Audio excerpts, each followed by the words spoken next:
profetizo na sua vida e na vida da sua família a paz do Senhor Jesus. É com grande satisfação que viemos aqui mais uma vez, dando continuidade aos testemunhos. Hoje estarei fazendo o último testemunho para glorificar e exaltar o nome de Deus. Convido você ainda que não assistiu o primeiro vídeo, que você possa estar indo assistir o segundo vídeo, para que nós possamos juntos glorificar e honrar o nome do Senhor Jesus. Assim como eu disse no último vídeo, eu cheguei a um certo ponto da minha vida, que eu estava ali, condenado a 21 anos e 6 meses de cadeia, no qual eu ia ter que pagar 10 meses na tranca para ter direito ao semiaberto, com uma mãe depressiva, com uma namorada que hoje é minha esposa, doente com a doença chamada doença do Crohn, no qual não tem cura. Então minha vida estava arrasada, eu já não tinha mais expectativa de vida, eu já não via solução para a minha vida. Aleluias. Mas o que é um ponto final na vida de um homem é um recomeço nas mãos de Deus. E ali Deus coloca no meu coração, Deus está fazendo a minha própria defesa. E Deus ali coloca palavras em minha mente, e eu faço a defesa aos desembargadores no Tribunal de Ossada de Belo Horizonte. Só que minha letra é muito feia, e com o tempo eu fiquei pensando, eles não vão entender minha letra, eles não vão nem sequer talvez ler aquilo que eu escrevi. E ali eu na penitenciária de Muriaé, eu procuro uma pessoa que tinha uma caligrafia, uma letra bonita, e eu peço a essa pessoa, pergunto ela, teria como você passar essa defesa limpo? E ali essa pessoa pega e me cobra um valor, e ela faça a minha defesa limpa.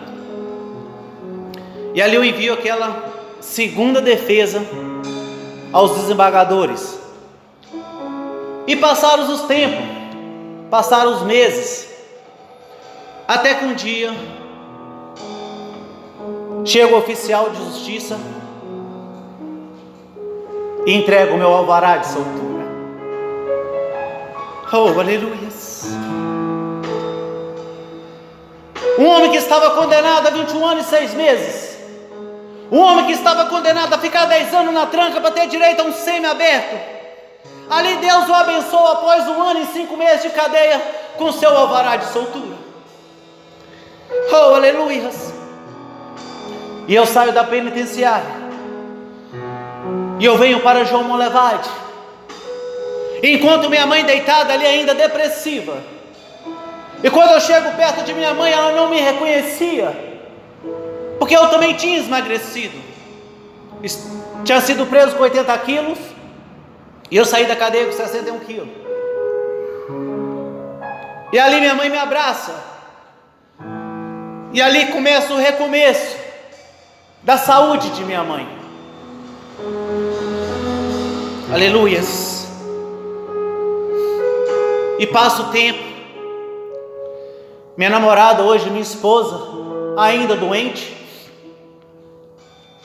eu me torno um MC. Eu começo a gravar funk, a cantar funk, e eu comecei a fazer um funk chamado Funk da Paz na Praça do Povo, em João Monlevade.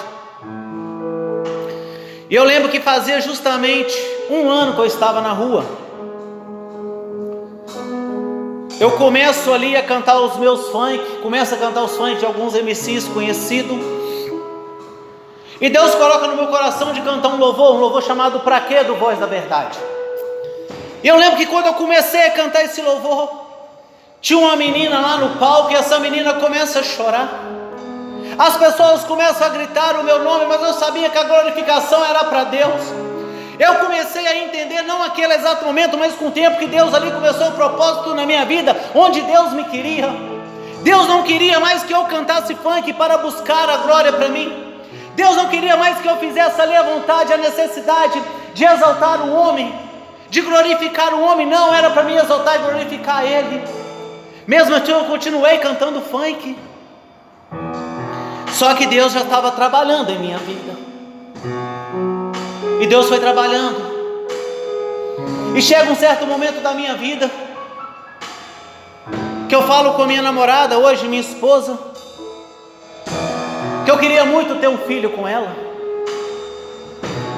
Só que ela falou: do jeito que está, não tem como.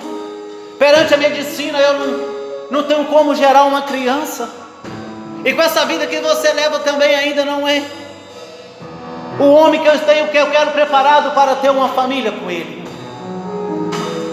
Oh, aleluia. E eu lembro que eu tive que levar a sogra do meu irmão em um sítio. Quando eu cheguei, eu trouxe bastante manga. Eu tinha que ter ligado para um irmão chamado irmão Cláudio, pastor Cláudio Vaso, o ex-Mister Fia. E eu lembro que no eu ligar para ele, eu tinha que ligar para ele às 11 horas da manhã. A minha esposa, hoje minha esposa Aline passou mal. Eu tive que correr com ela para o hospital. E chegando no hospital, eles aplicaram nela ali uma injeção, que ela estava com muita dor. E nós chegamos em casa quase 5 horas da tarde. E quando eu ligo para esse irmão Cláudio, aleluias, eu começo a falar com ele que não deu para me ligar por causa disso. Diz aí assim: Rafael, eu não quero mais conversar com você, deixa eu orar para a sua esposa. E ali ele começa a orar para a minha esposa pelo telefone. E depois a minha esposa passa o telefone e fala assim: olha, Deus mandou falar que sua esposa está curada. E para comprovar que é Deus que está falando, eu estou lendo aqui a mulher da passagem de 12 anos do fluxo de sangue. E eu criei nisso. Eu recebi essa bênção junto com a minha esposa. Só que nós tínhamos que ir para Belo Horizonte, porque ela tinha que levar os exames dela para o médico no Hospital das Clínicas. E chegando lá, os médicos vê os exames dela e fala que a estenose dela está fechando, que ela ia ter que fazer cirurgia. Falou um monte de coisa e ela começa a chorar diante do médico. E eu fico calado. Quando nós entramos no carro, eu falo para ela: Aline, recebe tua bênção, Deus falou que você está curada, você está curada. E o médico vai e marca a colonoscopia dela com 10 dias, marcou a colonoscopia com urgência. Depois de 10 dias nós voltamos em Belo Horizonte. Nós voltamos no Hospital das Clínicas. E ali ela faz a colonoscopia. E ela sai ali meio dopada do remédio e pergunta. Eu lembro que até hoje foi a médica chamada doutora Júlia. Ela: amor, pergunta a doutora Júlia como que foi. Eu chego para a doutora: doutora, como que está? A doutora vira e fala: está tudo cicatrizado, não tem nada de estenose, está tudo cicatrizado. Aí eu fico pensando: mas como assim? Até então os médicos falaram que não tinha jeito. Até ontem os médicos falaram que ela ia ter que fazer cirurgia. Só que o meu Deus é o Deus dos médicos. O meu Deus é sempre que dá a sua última palavra, não importa a circunstância. Quando Deus fala, quando Deus age, ninguém pode impedir. E Deus começa a trabalhar na minha vida. Deus começa a trabalhar na vida de minha família. E ali minha mãe já estava com a saúde restaurada. Eu estava caminhando. E Deus começa a fazer as bênçãos dele na minha vida. Eu sou um homem que eu bati de moto de frente com uma picape a 100 por hora. Eu furei o radiador dessa picape, a ponto do baú da minha moto voou do outro lado da BR.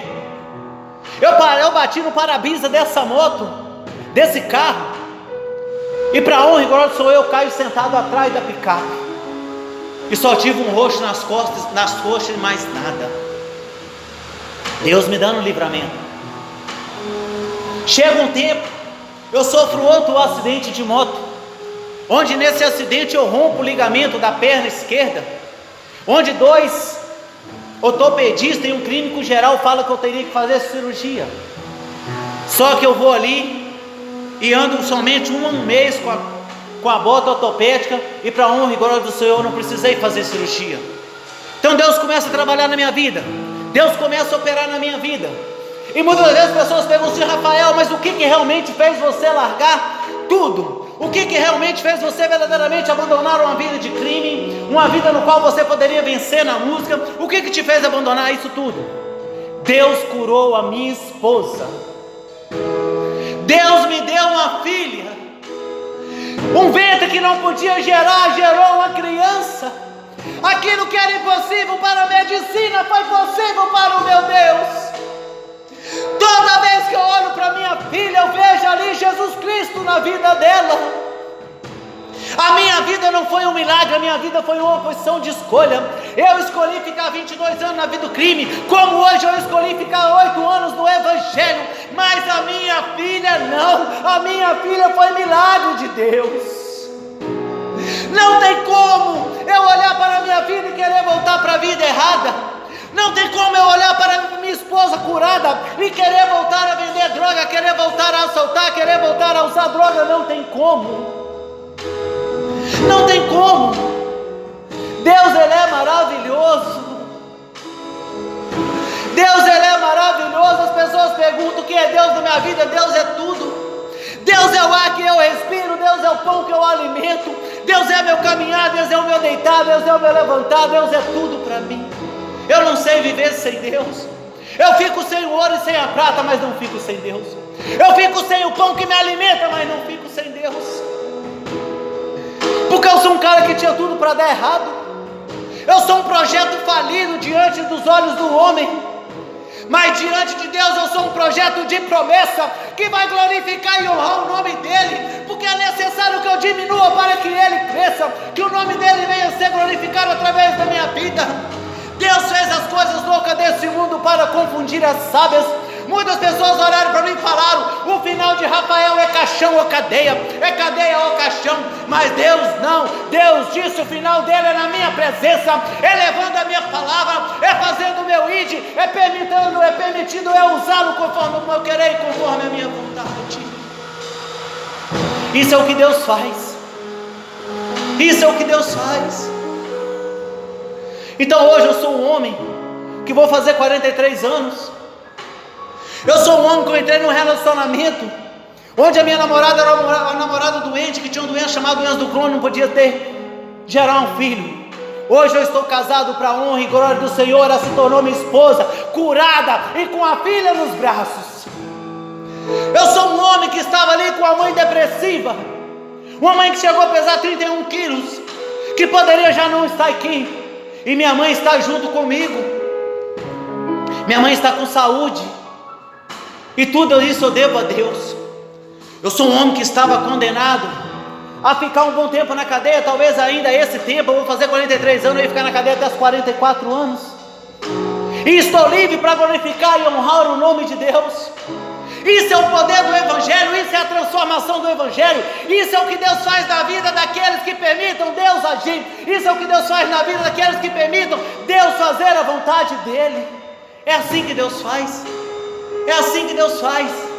Vale a pena servir a Deus, vale a pena renunciar ao mundo, vale a pena renunciar ao pecado e viver uma vida completamente para Deus. Não vou te falar com você que vai ser 1000 maravilhas, não. Porque Jesus não pregou facilidade para ninguém.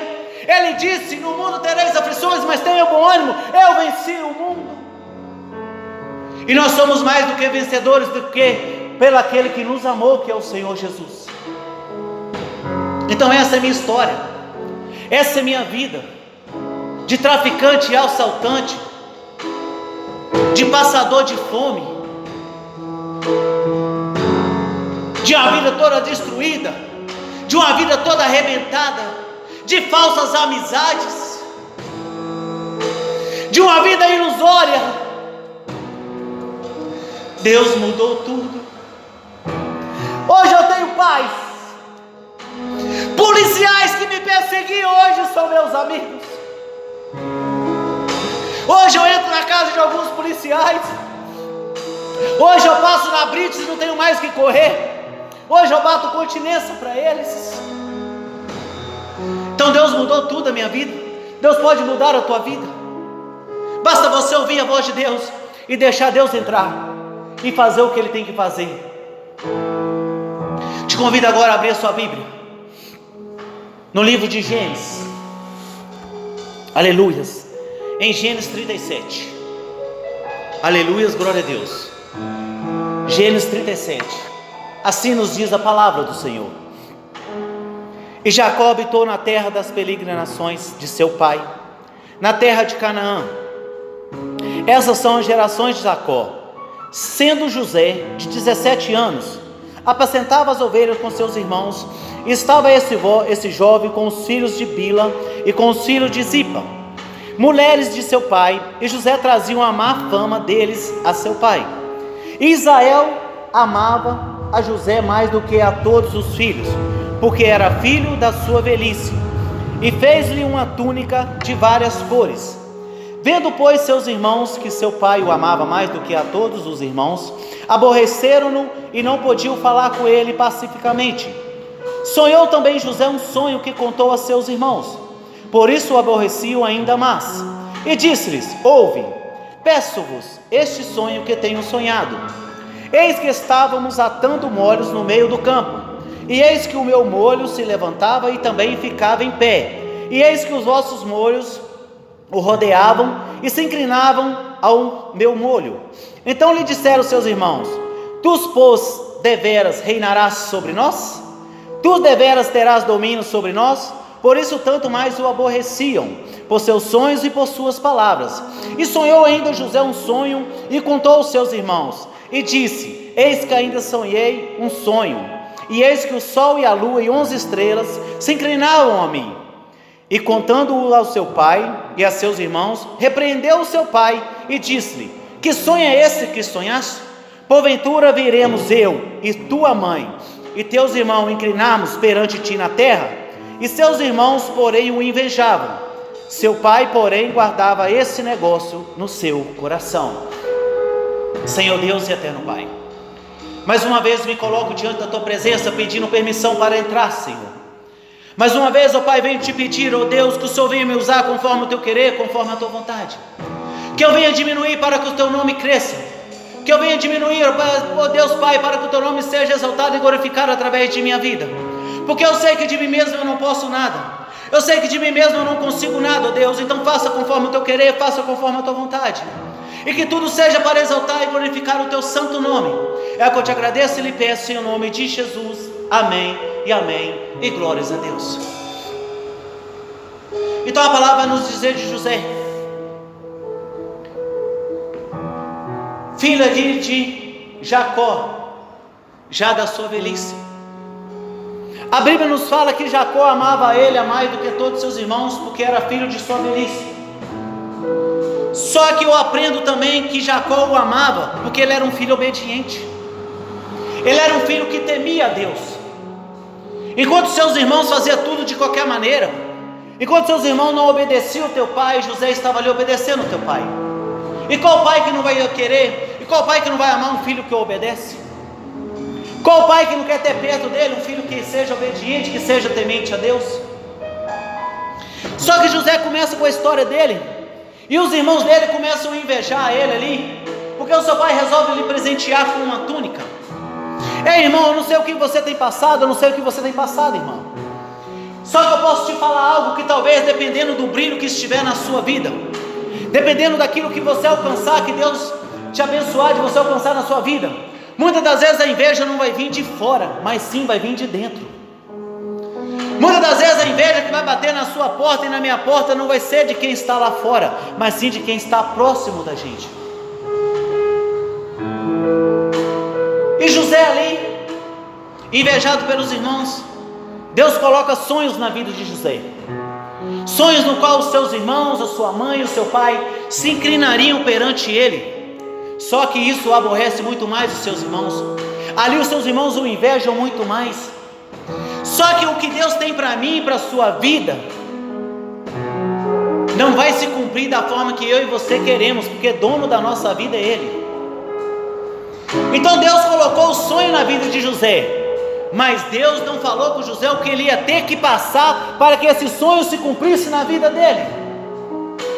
Então você imagina eu agora, José ali, com esse sonho radiante, eu vou ser alguém importante. Meus irmãos vão se curvar diante de mim. Até o meu pai e minha mãe, que eu devo obediência, vão ter que se curvar diante de mim.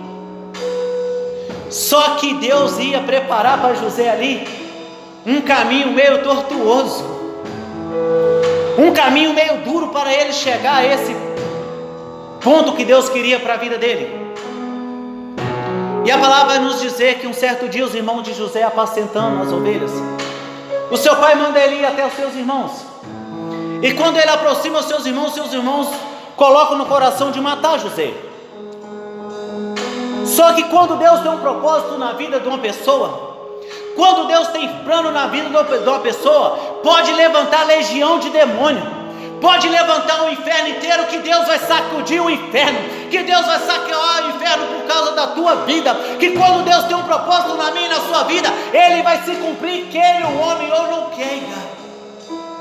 E ali os irmãos de José intentam ali matar José. Só que um dos irmãos fala: para que nós vamos derramar um sangue inocente? Vamos jogar José nessa cova. E ali assim eles fazem, e joga José na cova. Imagino eu agora ali José naquela cova, talvez ferido, mas não tão ferido pelos machucados que o tombo causou, mas ferido pelo que os seus irmãos fizeram com ele. Quantas pessoas que não estão feridas por uma palavra que foi falada? Quantas pessoas que não estão feridas pelo um ato que foi ali atingido até eles? Atos talvez, palavras talvez que até hoje não foram perdoadas, mas é necessário a gente perdoar. É necessário nós verdadeiramente deixar Deus entrar no nosso coração e limpar e liberarmos perdão, porque a palavra de Deus nos ensina que nós temos que perdoar 70 vezes 7, porque se nós não perdoarmos, Deus também não vai nos perdoar. Então muitas das vezes o seu coração está machucado, o seu coração está ferido, peça a Deus perdão pelas pessoas que te feriram, ore pelas pessoas que te machucaram, que te feriram, e deixe Deus tratar com elas. É Deus que vai tratar no tempo dele, do jeito dele. E entenda uma coisa, a palavra de Deus nos fala: não temei o homem que pode matar somente o corpo, mas temei aquele que pode matar o corpo e a alma e lançar no inferno. A esse temei, que é Deus. Então não tente tirar suas conclusões com suas próprias mãos, não tente ir pela força dos seus próprios braços, porque a palavra nos diz: maldito o homem que confia no homem, faz do teu braço a tua força, mas bendito o homem que confia em Deus e coloca em Deus a sua esperança. E ali então, José ali ferido naquela cova, aí ali diz que passa um povo que escravizava escravo, e os irmãos de José decidem vender José para aquele povo. Imagina eu agora ali, o pessoal ali lançando mão de José naquela cova e levantando José. Imagina o coração daquele irmão ali falando: meus irmãos se arrependeram, estão me tirando da cova para um recomeço. Mas não, veio outra decepção na vida de José. Eles tiraram José da cova para o vender como escravo, e ali José é vendido como escravo, e aquele povo que comprou José leva José para o Egito. Aleluia. Imagina o pensamento de José: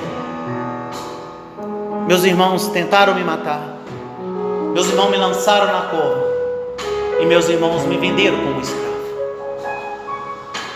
Imagina agora José se lembrando do sonho: mas eu sonhei que eles iam se curvar diante de mim, eu sonhei que ele e meus pais iriam se curvar diante de mim, e olha na situação que eu me encontro: cativo, escravo.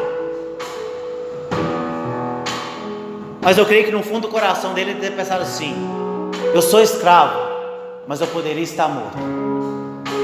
Assim é na minha e na sua vida. Há muitas coisas que acontecem na nossa vida que é com permissão de Deus. Muitas vezes Deus vai permitir uma afronta, uma tribulação, uma luta na minha e na sua vida, para nos chamar de uma proximidade com Ele, para nos chamar para uma proximidade de intimidade com Ele. José podia murmurar, mas acontece que ele tinha ali no coração, ele começava a adorar a Deus. Creio eu que ele começava a falar com Deus: Senhor, o Senhor me deu um sonho, se o Senhor cumprir esse sonho, o Senhor é Deus, se o Senhor não cumprir, o Senhor continua sendo Deus. E ali a palavra nos diz que José é vendido por Potifar, eunuco de Faraó.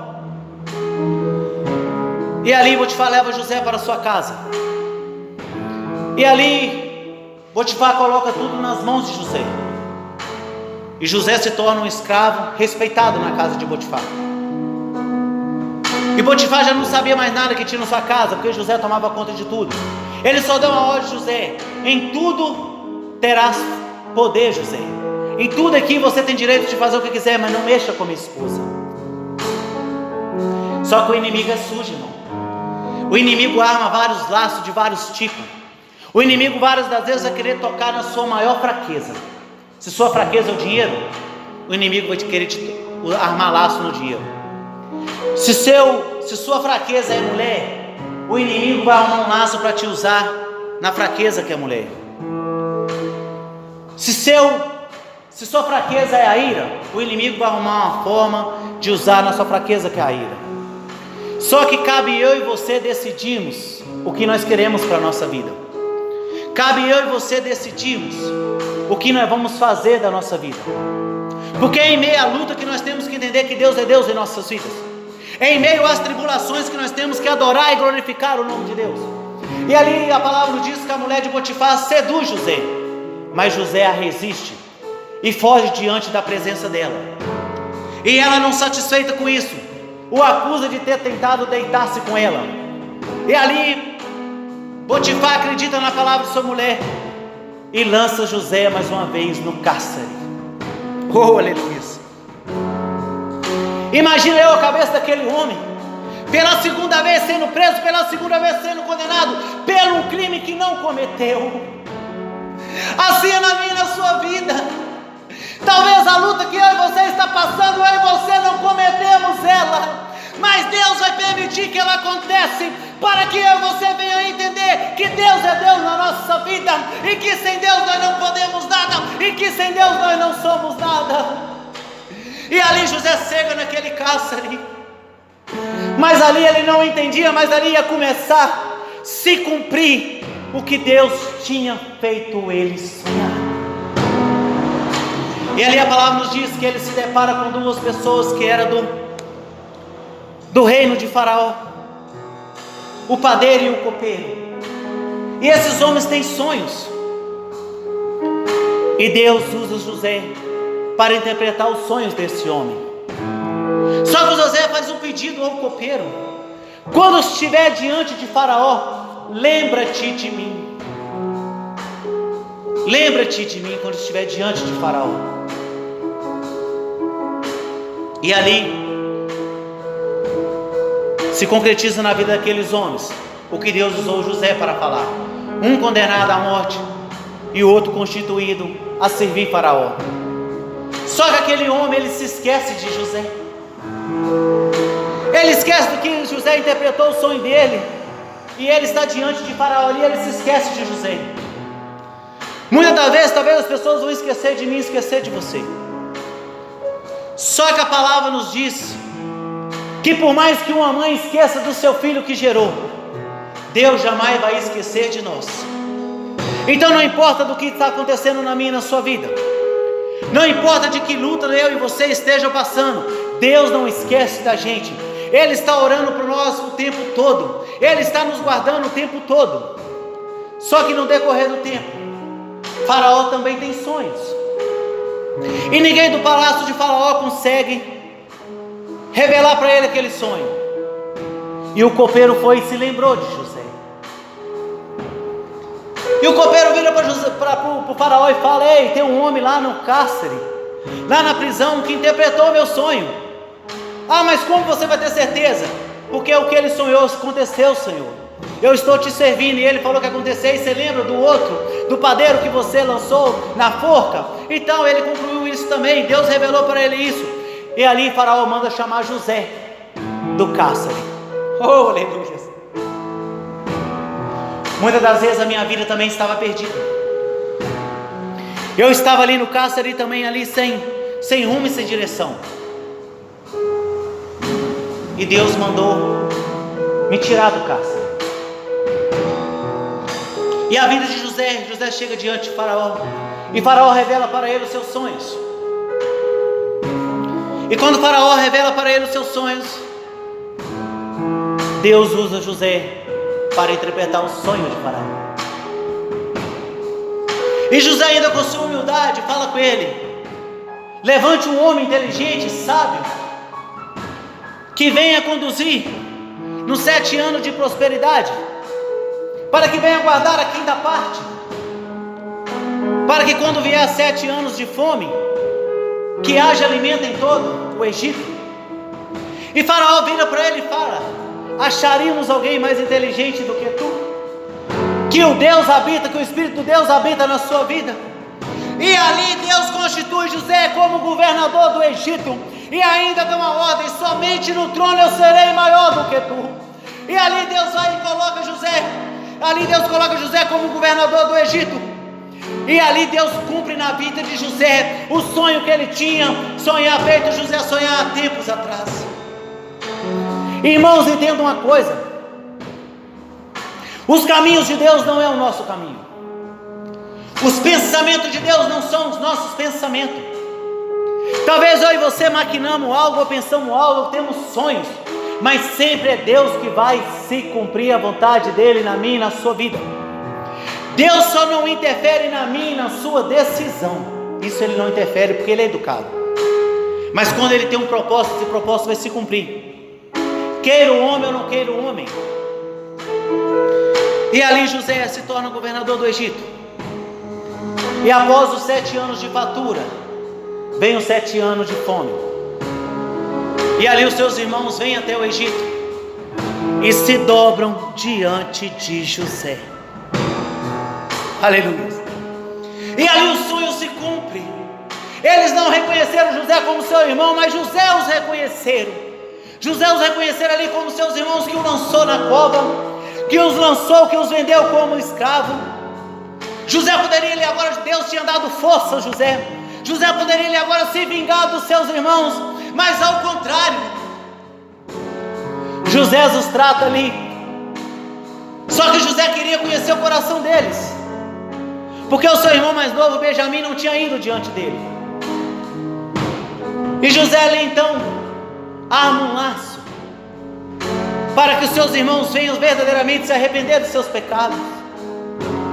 José poderia simplesmente lançar eles na cova, lançar eles no cálice, mas não. José ainda deu a oportunidade daqueles seus irmãos se arrepender verdadeiramente. E José faz ali e coloca ali o ouro deles de novo nos seus trigos.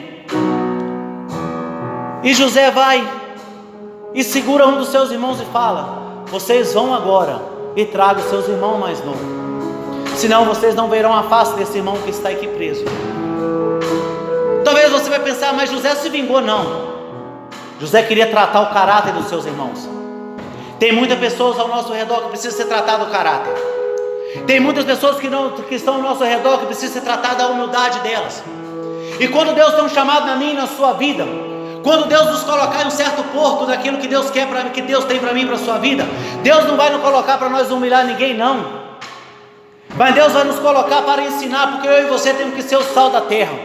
Eu e você temos que ser luz onde há trevas. E é isso que Deus quer de mim e de você. E ali eles tragam o irmão mais novo, Benjamim. E quando José vê, José não resiste. E José mais uma vez arma outro laço para os seus irmãos. E esse laço mais profundo.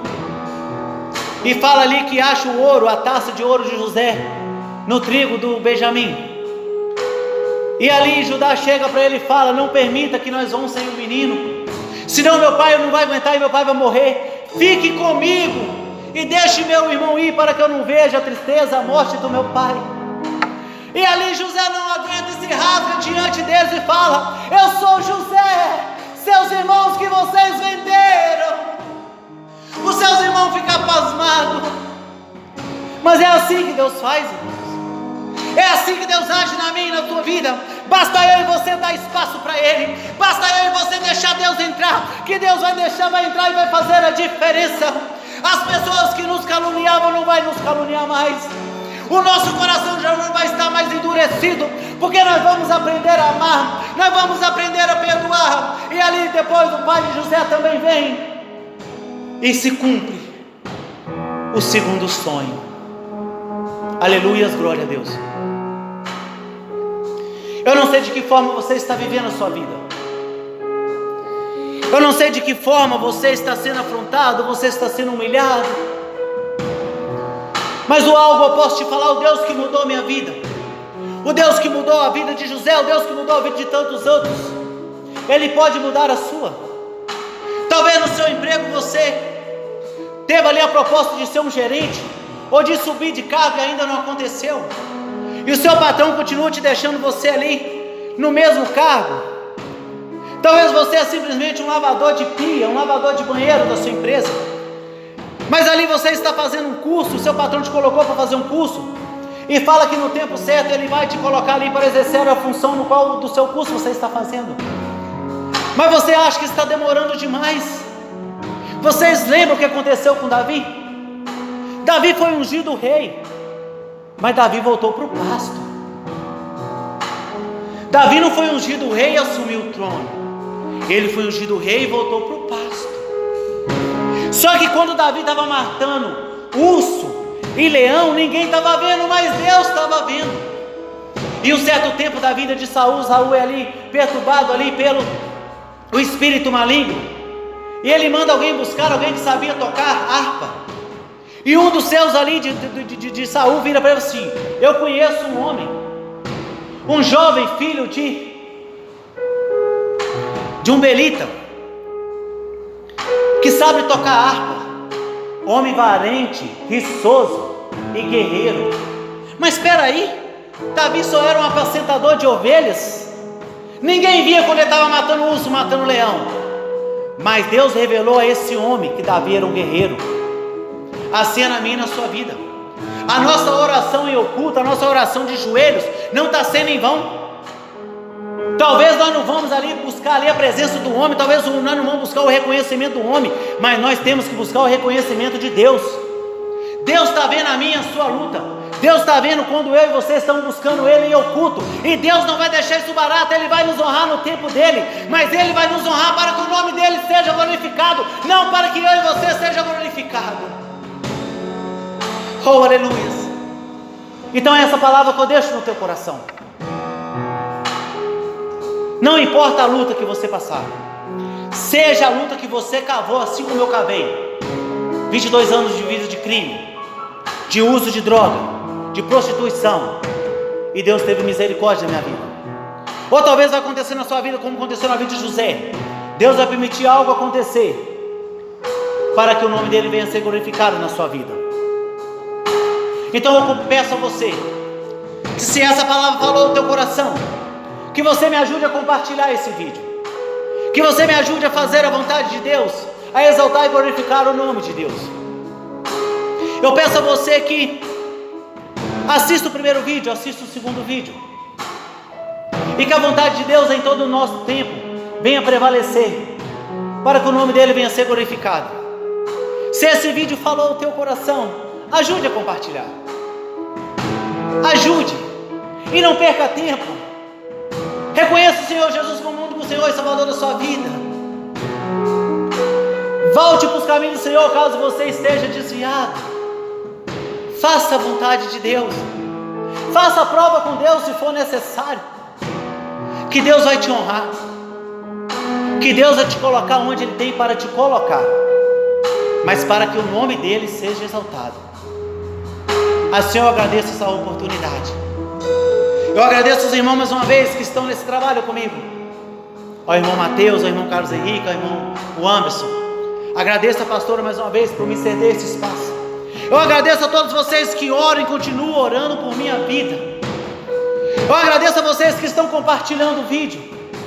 Eu agradeço a vocês que estão deixando Deus entrar nos seus corações e fazer a diferença necessária, fazer a mudança necessária. Eu agradeço a todos vocês.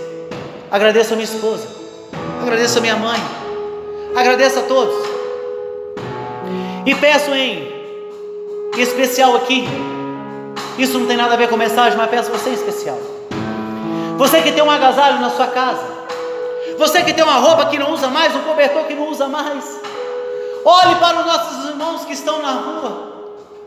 Tem pessoas morrendo de frio, tem pessoas morrendo de fome, e às vezes nós estamos murmurando porque nós estamos com a nossa coberta, nós estamos com o nosso teto, e muitas vezes murmurando. Olhe para esses irmãos e essas irmãs que estão na rua. Eu peço a vocês que possam, não joguem água, não maltratem eles. São seres humanos assim como nós, que precisam do nosso amor, que precisam de que nós vamos até eles e falem do amor de Cristo para eles. Então eu faço esse pedido encarecidamente, e que Deus possa nos abençoar, nos guardar e nos proteger de todo mal. Assim eu agradeço essa oportunidade, em nome de Jesus. Amém e amém. E glórias a Deus.